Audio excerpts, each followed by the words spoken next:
Hello, this is Addis Fortune bringing you the week's biggest headlines, including Red Sea rupture, upending Ethiopia's trade lifeline, tasty foods, a snacks pioneer, fall exposing painful foreign currency bite, Addis Chamber eyeing outsourced public sector services, Cooperative shakeup setting unions for potential dissolution, and Hibret Bank turning silver Jubilee into golden returns.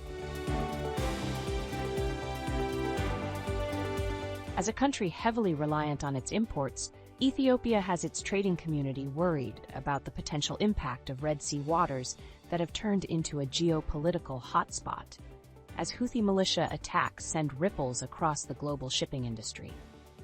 Though outwardly unfazed, Ethiopian shipping logistics faces uncertainties as international maritime operators scramble to reroute their vessels. Key logistics companies are gripped by heightened security concerns and delays as the critical Bab al-Mandeb passage becomes a battleground. For experts, the strategic significance of this route, now under threat, cannot be overstated. Every sector feels the strain, from pulses and sesame to the vital coffee exports. Global shipping behemoth Maersk, a key player in Ethiopia's maritime trade, is witnessing a decline in share prices as it navigates these troubled waters. The company, along with others, is imposing surcharges and rethinking strategies to deal with this unprecedented security situation. As the crisis unfolds, federal officials are reportedly formulating contingency plans. However, a veil of silence from the Ethiopian Maritime Authority depicts the delicate nature of the situation.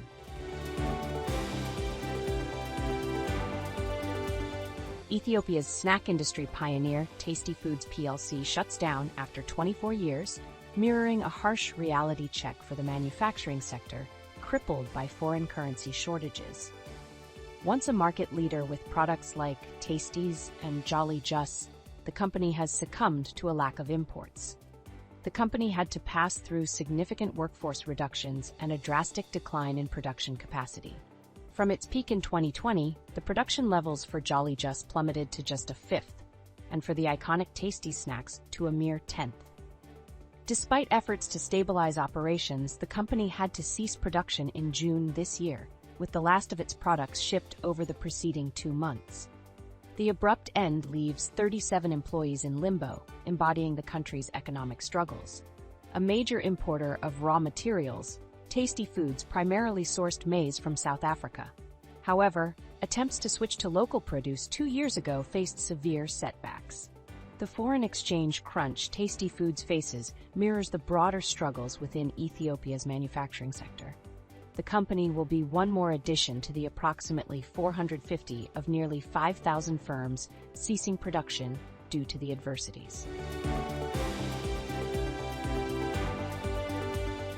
The business landscape in Addis Ababa is on the verge of transformation as the city administration takes bold steps to outsource public services in trade, revenue, transport, health and education bureaus, while the Addis Chamber forms a 4-person subcommittee to explore potential areas for engagement.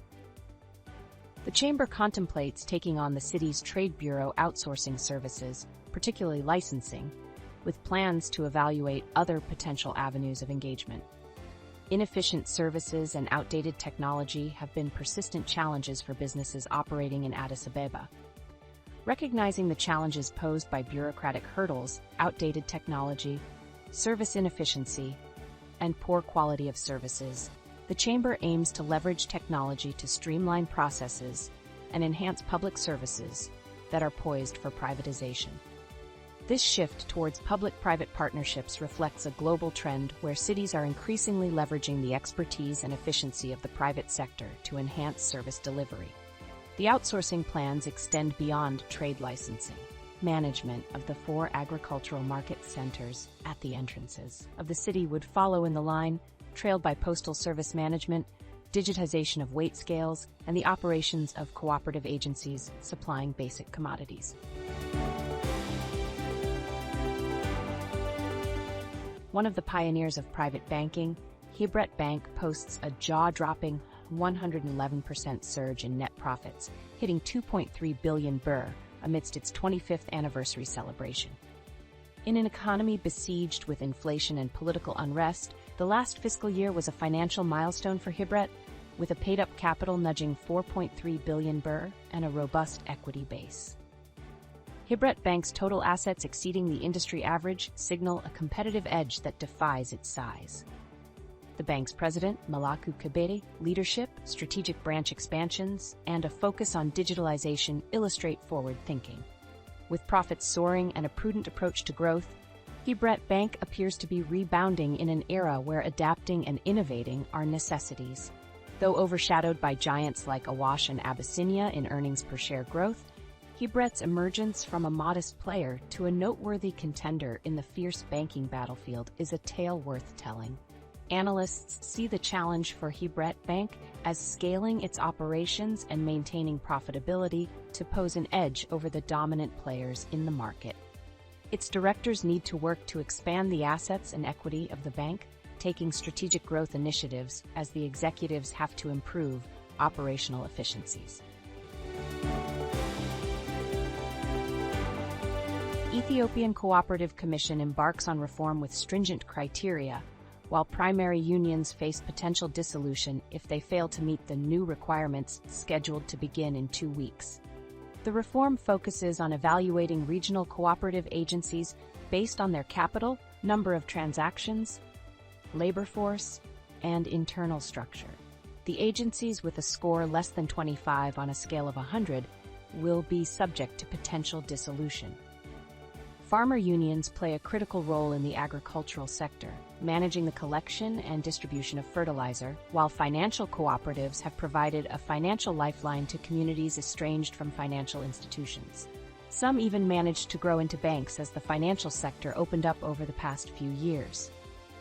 The cooperative reform is part of a broader effort to enhance the efficiency, accountability, and purposeful function of 106,000 primary unions, 402 cooperative unions, and 5 federations engaged in various sectors, including agriculture and housing.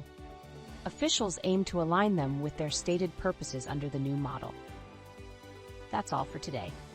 We'll be back with more updates next week. May good luck and fortune always be with you.